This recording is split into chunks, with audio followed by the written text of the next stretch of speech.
આવતીકાલે વધુ એક વખત પીએમ નરેન્દ્ર મોદી ગુજરાતની મુલાકાતે આવવાના છે।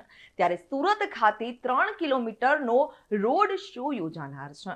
થોડા દિવસ પહેલા જ વડાપ્રધાન નરેન્દ્ર મોદી ગુજરાતના પ્રવાસે આવ્યા હતા, જેમાં તેઓ જામનગર ખાતે વંતારા, સાસણ ગીર અને સોમનાથની મુલાકાત લીધી હતી। ત્યારે 7 દિવસમાં જ ફરી એક વખત પ્રધાનમંત્રી નરેન્દ્ર મોદી ગુજરાતના પ્રવાસે આવનાર છે।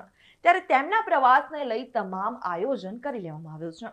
મળતી માહિતી અનુસાર આવતીકાલે સુરતમાં પ્રધાનમંત્રી મોદીનો રોડ શો યોજાશે, જેમાં પર્વત પાટિયાથી લિંબાયત નીલગિરી સુધી 3 કિલોમીટરનો રોડ શો યોજનાર છે।